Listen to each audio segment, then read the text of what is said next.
Good people, Kmedia here, Qualms Media. If you haven't already, please like and subscribe. Smash that like button, as they say. Thank you for watching. I just thought I'd just do a quick roundup, do something different. You know, it's been a while since I've been on YouTube consistently. So, you know, I just thought I just have to talk about my team Arsenal today, and we'll probably run through the rest of the games as well over the weekend, Valentine's Day weekend as well. Where do I start? I'm going to start with my team. I'm going to start with Arsenal, obviously. A 4-2 victory against Leeds. Going into the game, I was a bit apprehensive because of the last game that we had where we drew at Ellen Road. But you know what? We done our thing. We done our thing. And I'm so happy that Aubameyang is back firing a hat-trick. He's got a hat-trick, fam. My guy Aubameyang, you know, with all the things that are going on off of the pitch, and you could see that, you know, it was kind of, was it translating, or it was showing on the pitch, you know, that he was going through a lot. To see him kind of just like let loose, play with freedom and get those goals, it's a beautiful thing for an Arsenal fan. And I guess for a football fan, you lot can't hate. You cannot hate on my player. You can't hate on Aubameyang. He plays with a smile on his face, and I was listening to his interview after the game, and he was talking about, you know, he hasn't played with a smile on his face for a long time, so he's looking forward to doing that again and scoring goals. So fingers crossed, he's looking all good. But yeah, no, the setup looked good. The setup was good. I was happy with a few players. A few players stood out for me. Odegaard got his first start in the Arsenal team, which is excellent. I think some of his touches, you know, bringing it down out of the sky, his awareness, I was talking about it in my other video yesterday as well, his awareness, you can see that he is positionally, he's aware of the other players. He plays the ball easy. When you play the game easy, it's such a basic game. I'm telling you, it's such a simple, basic game. But I think sometimes we like to complicate things. And Odegaard seems like he's a guy that kind of reads it, and he just plays his own game, and he plays with this kind of urgency, which I like as well. You know, sorry man, this playing this thing. With a type of urgency as well. Speaking of urgency, I have to talk about Ceballos as well. I think him and Odegaard was very good yesterday. Ceballos was kind of reminding me of that kind of Cazorla, you know, like with that tempo. When you play with tempo, it's so important, and I just think he kind of started the game off strong, and you know, all the way through he done his thing. So, you know, credit to Ceballos. He got an assist as well, which is excellent for us. Look, things are all right. Things are looking good. Things are looking good. The first goal with I think it was Aubameyang, Xhaka, it was that one touch, 1-2 touch, Smith Rowe, Xhaka, and then obviously Aubameyang finishing. But when you play the ball quickly and in front of Aubameyang, he can damage any team. He can cause havoc. So yeah, man, I'm just happy. And Saka, what more do I need to say about this guy? When it comes to Saka, he reminds me, I'm trying to think of a young player who's come through the system at Arsenal and he's had such a major impact from the start. The only other person I can think of at such a young age was Cesc Fabregas. I know that is a big comparison, but he just, week in, week out, he seems to be surprising me, you know, whether it be his strength on the ball, his awareness, his final pass in the final third of the pitch, finishing. He's just got it all. He's got it all. And I just, you know, the way he talks after the game is very mature as well. So I just hope this is something that he can be consistent with, and he can continue to improve on his game. And you can just see that the blend of the team has got that right mix now, where you have experience and youth. You've got the right mix now. So, you know, fair play to Arteta. He's had faith in these players. He's put a lot of faith in these players, and you know, it's kind of paying off for him now. What else was I going to talk about in terms of Arsenal? Cedric, shout out to Cedric as well. Cedric, he done all right. At left back, he done all right. Out of position. You know, I was a bit harsh on him the last game, but you know what? Cedric done his thing. So, you know, credit to him. It was good to see Gabriel, David Luiz at the back. A few little things, a few little mistakes. Nearly let Leeds back into the game. Obviously, they got their 2 goals. Sorry, my lips are dry. I ain't gonna front. Gabriel, I think Gabriel definitely played better out of the two, with David Luiz. But Gabriel looked a lot composed, and he looked like the player that when he first made his debut for us, very commanding at the back, very powerful. No nonsense. If he needs to get it out, he'll get it out. He'll go long. He'll bring it out from the back. There was a few times where, you know, Bamford and that were putting pressure on him, and he'll kind of like bring it through the middle, which is kind of what Virgil van Dijk used to do for Liverpool. Obviously, he's injured at the moment, but you know, just having that presence at the back, it makes such a difference. Bellerin got a goal, which is fantastic. But then he let me down with that little conceding the goal with Rafinha. He let me down with that. But what can you do? You know, it's just a thing where we was probably thinking ahead to the next game. Benfica's a big game on Thursday, Europa League. Players don't want to get injured. Players are trying to save their energy.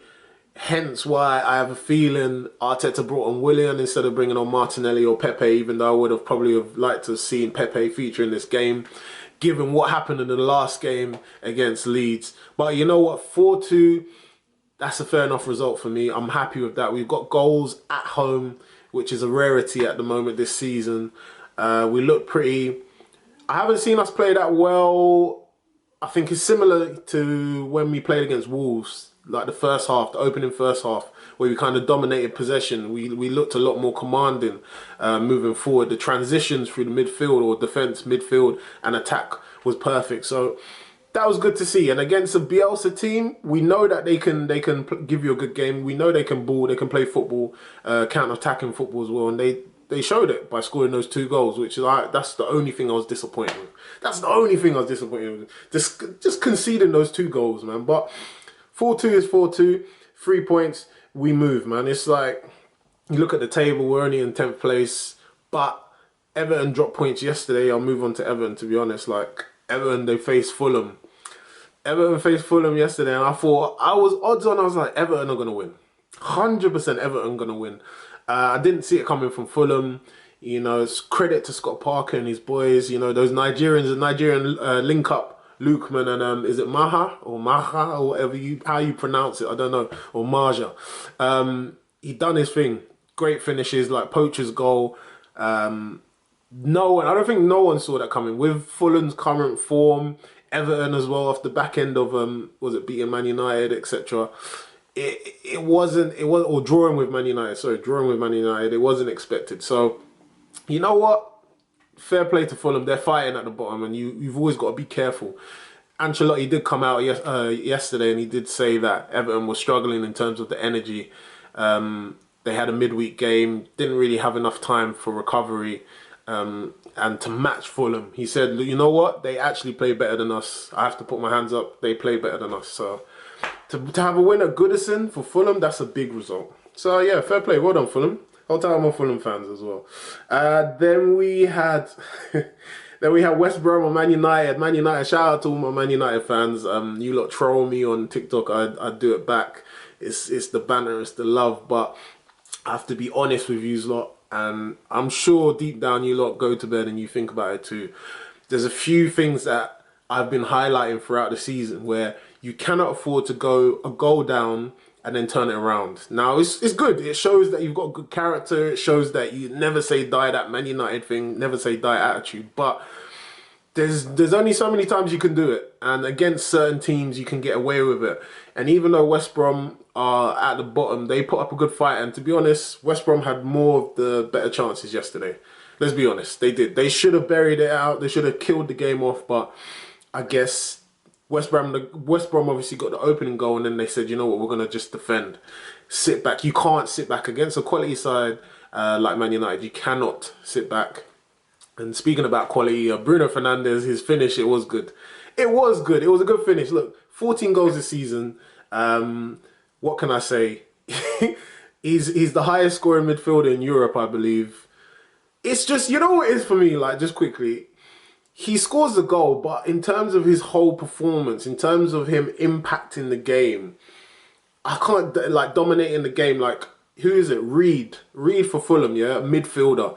He's like I call him like the next Scholes. Like, very good on the ball, very assertive, gives and goes, like very dominant in that midfield.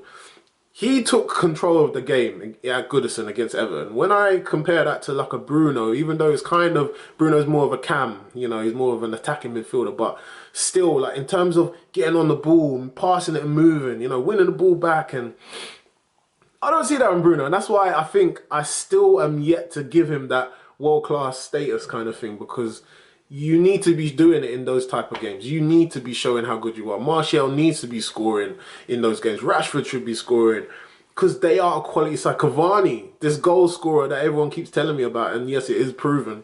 I know they put up like stats or whatever about his, you know, how many goals he's scored in Europe. But West Brom, you should be tucking in. If you want to be considered as title contenders, if you want to be considered as, you know, really challenging for that title, you have to do it. And that was a game yesterday, just like Sheffield United, where they needed to capitalise and they didn't.